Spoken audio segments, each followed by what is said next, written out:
Oh, there she is over there. You can here see the concentric rings standing on. The house would have been there, then the first moat, then a palisade or stockade, then the second moat. That mound was the mound of the 9 hostages.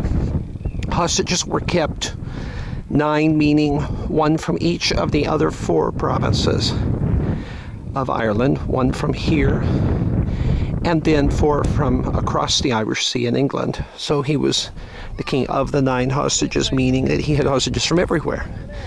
And consequently, he could ensure the behavior of these other kings because he was keeping their